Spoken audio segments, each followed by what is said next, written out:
61 নম্বর সূরা। কত নম্বর পারা? কোরআনে কতগুলো পারা আছে?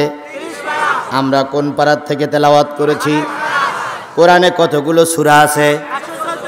আমরা কত নম্বর সূরার থেকে তেলাওয়াত করেছি? 61 নম্বর সূরার থেকে তেলাওয়াত করেছি। এই কোরআনে কতগুলো আয়াত আছে? 6666 আয়াত। এই 6666 আয়াতের ভিতর থেকে 26টা আয়াত পরিবর্তনের জন্য ভারতের হাইকোর্টে রিট করা হয়েছে।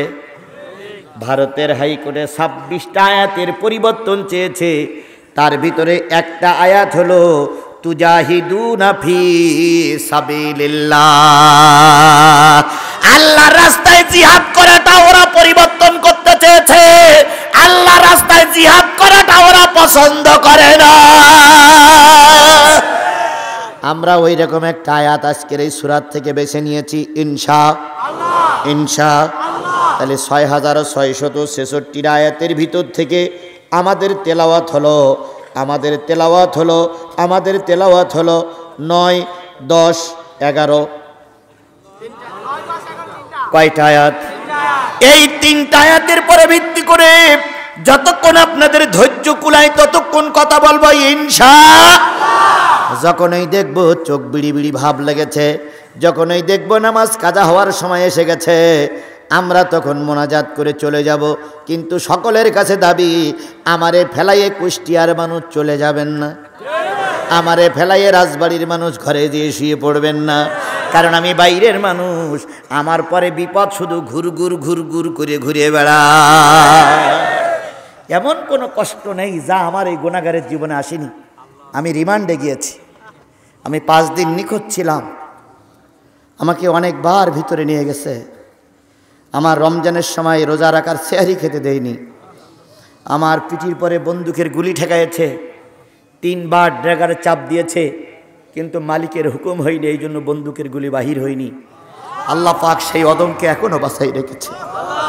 সুতরাং আমি এই পথের পরীক্ষিত একজন মানুষ, পরীক্ষিত সৈনিকের কথা বলি না, আমি একজন পরীক্ষিত মানুষ। ইসলামের কথা বলার কারণে, ধর্মের কথা বলার কারণে, দ্বীনের কথা বলার কারণে জীবনের অনেক রক্তক্ষরণ হয়েছে, অনেক ঘাত প্রতিঘাত পার হয়েছে। প্রায় সব মিলে প্রায় 1 বছরের মতন আমার জেল খাটতি হয়েছে। তারপরও আমি বেঁচে আছি। আপনারা এই বিপদের লোকটারে বিপদের মুখে ফেলাই রেখে চলে যাবেন? সব দিন আলোচনা ভালো হয় না। যদি আজকের আলোচনা আপনার পছন্দ নাও হয়, ইউটিউবের ভিতরে অন্তত 100 মতন আলোচনা আছে, শুনে নিয়েন। কিন্তু আজকে অন্তত আপনি আমার দিনী ভাই, আপনি আমার রক্তের সম্পর্কের মুসলমান ভাই, আপনি আমার রক্তের বোন, আপনি আমার দিনী বোন। আপনি জিহাদিকে, আমরা জিহাদিকে ময়দানে ফেলাই রেখে চলে যাব না। আপনারা একমত? আল্লাহ আমাদের শেষ পর্যন্ত কবুল করুক, সকলে বলুন আমিন। আপনার পার্শ্ববর্তী থানা না, খোকসার অবস্থা আপনাদের অবশ্যই মনে আছে। কি অপরাধ করেছিল সেদিন আমার ভাইয়েরা, তাদের গাড়িগুলো আগুন দিয়ে পোড়াই দেওয়া হয়েছিল। কি অপরাধ করেছিলাম আমরা সেদিন, আমাদের ভাইদেরকে মেরে রক্তাক্ত করা হয়েছিল। জোরে বলে ঠিক না ঠিক?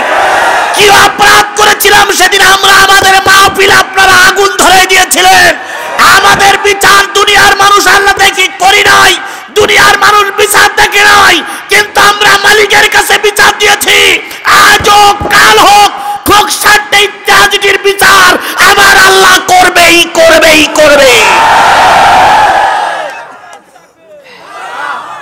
সেই সমস্ত কথাগুলো যখন আমার মনে হয়, তখন সেই ক্ষতিগ্রস্ত মানুষদের জন্য আমার দেল কেঁদে ওঠে।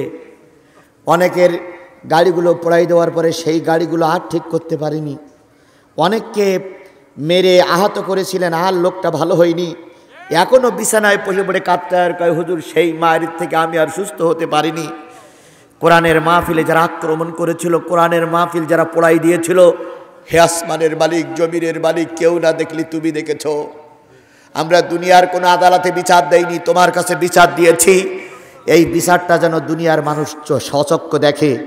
আখিরাতে বিচার তুমি করবা এটা ঠিকই, কিন্তু দুনিয়ার বিচার আমরা দেখতে চাই। কোরআনে আঘাত করলে কি ক্ষতি হয়, কোরআনে আঘাত করলে কি পরিণতি হয়, কোরআনে আগুন দিলে কি ক্ষতি হয়, এটা আমরা তোমার কাছে দাবি করেছি।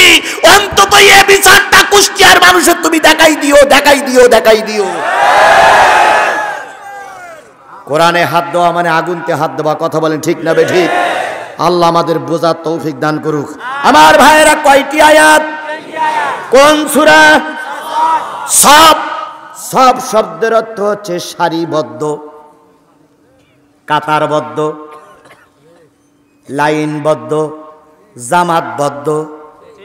সপ্পান কান্নাহুম বুনিয়ানুম মারসুস, এমন শক্ত কাতার যেন সীসা ঢালা পাহাড়ের মতো। তোমরা কাতারবন্দি হবে যুদ্ধের ময়দানে, কাতারবন্দি হবে মিছিলের ময়দানে, কাতারবন্দি হবে বাতিলের মোকাবেলা করার জন্য। এত শক্তভাবে তোমরা কাতারবন্দি হবে যে বাতিলিরা ঠেলা দিয়ে বাতিলিরা পড়ে যাবে, কিন্তু তুমি জায়গা ছেড়ে দেবা না।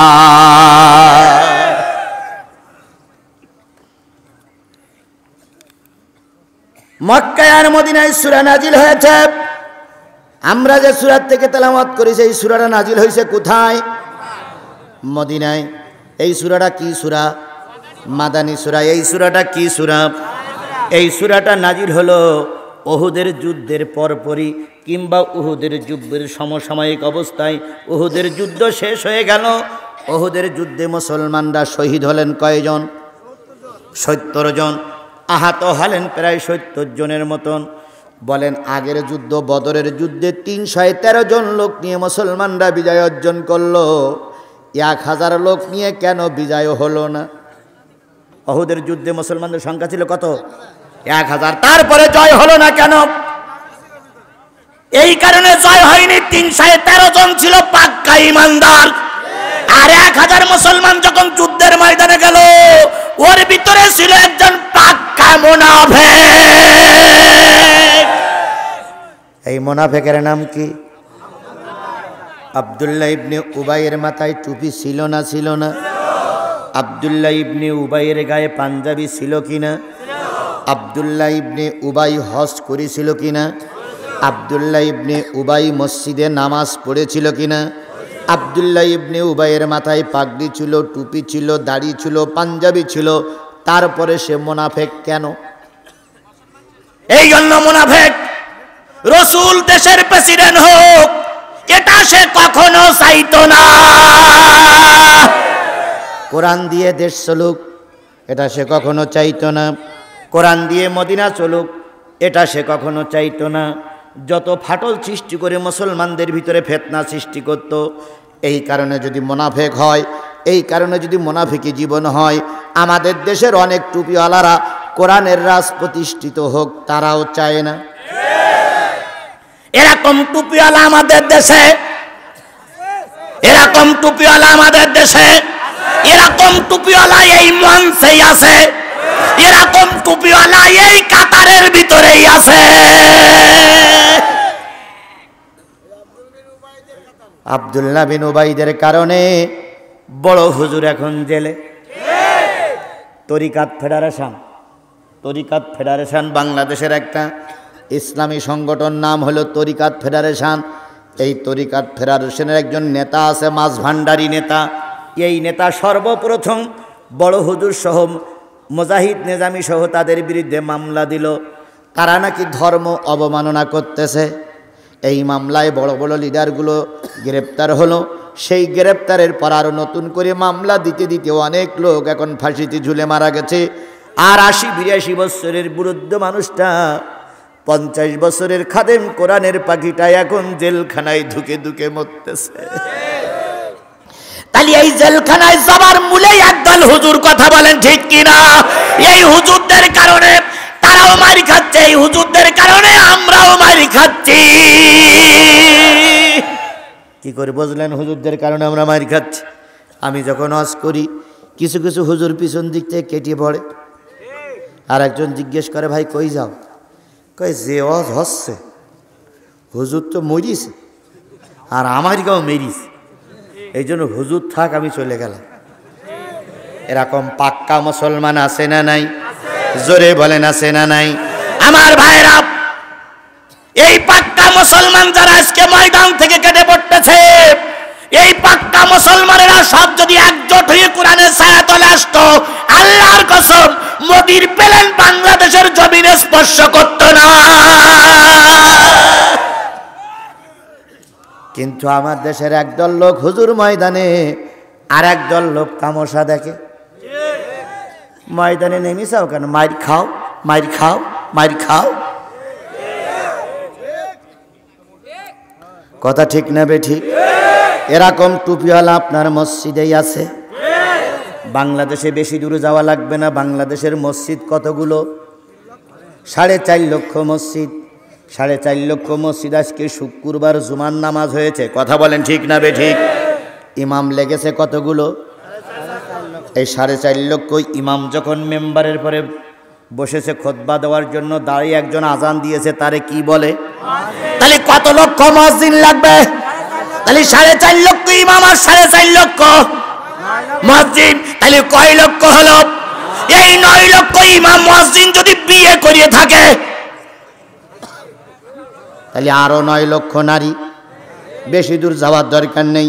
এই 9 লক্ষ নারী আর 9 লক্ষ পুরুষ 9 লক্ষ জায়গা থেকে যদি হুঙ্কার তুলে বলে বড় হুজুরকে ছেড়ে দাও, আল্লাহর কসম 24 ঘন্টার ভিতরে আল্লাহর ওলি বাহির হয়ে যাবে। কিন্তু আমাদের দেশের হুজুররা সিয়াদ ধরে রাখে, হক কথা বলে না।